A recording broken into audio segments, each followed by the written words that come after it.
Alright you guys, yes, the Crux K5, the new turn. So I tried to film this video like 4 times and it's rained for like 2 months here in Vancouver, and I think I was like a little bit bummed out. So every time I watched it I was like, this is garbage, this is garbage, this is garbage.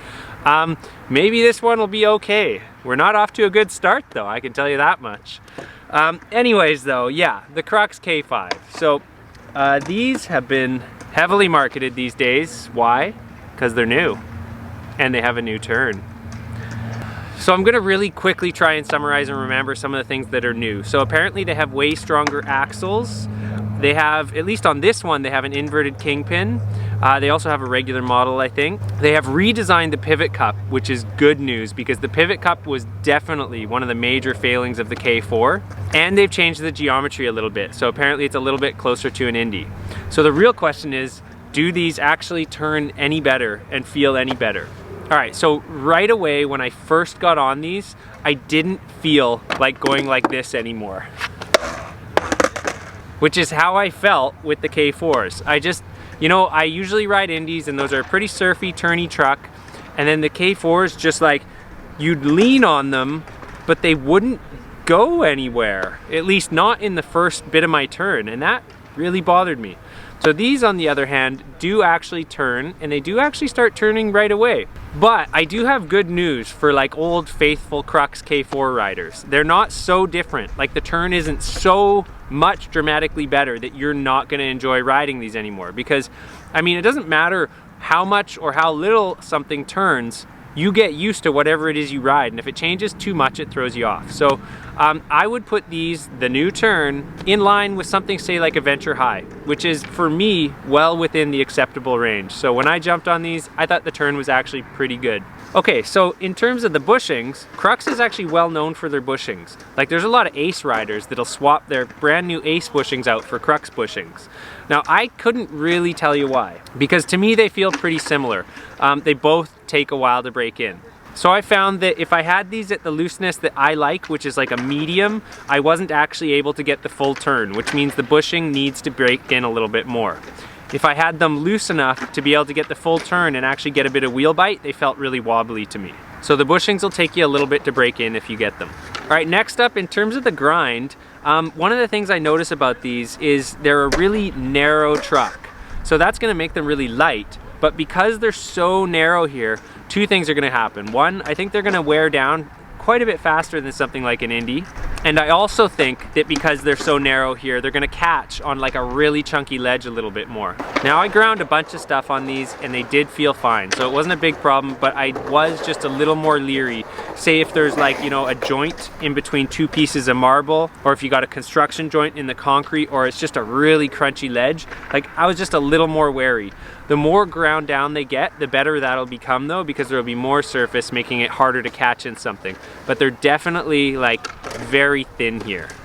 Base plate definitely sticks out enough to ride, so that was good. What I mean is, you know, my wheels weren't sticking too much in slides. There's enough base plate there. And the weight of these trucks is like a nice medium 365. So that's a really nice weight. Not too heavy, not too light. The height I think was around 53.5. Like I measured it, but I wasn't able to read it anywhere. I couldn't find it on any websites, but it was just a little bit lower than an Indy standard. So the overall feel of these, while they turn better and feel a little bit smoother, the overall feel is still like it's a Crux. And so again, for faithful K4 riders, that's good news. It still feels like a Crux. But what I noticed is that they have a tendency to magnify whatever kind of setup you have. I had to go pick up my board again. Okay, so what I mean is, like, if you're riding it with like a really nice wide wheel with good bearings, like right here I got, you know, Formula 4 conical full 53 millimeter, nice and smooth and wide. Got Bronson ceramics, which are actually really good, by the way, you guys. But anyways, so what I was saying, if you have a good deck and you have nice wheels and bearings, the Crux feel pretty good. But when I was riding them on a deck I didn't like too much, and with these wheels, so these are Spitfire Classic formula, which I'm not a fan of. They feel slow and sticky and kind of weird and flat spotty to me. So when I had it set up with these, the Crux, you know, they didn't shine. Anyways, you guys, that's my breakdown on the Crux. Here's a bunch of skating I did on the Crux.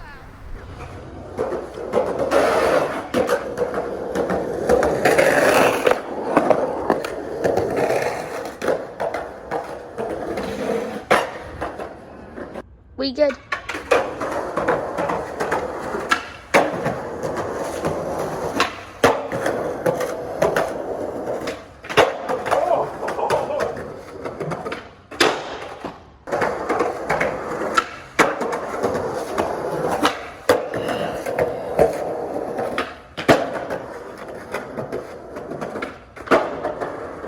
We rolling.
Oh.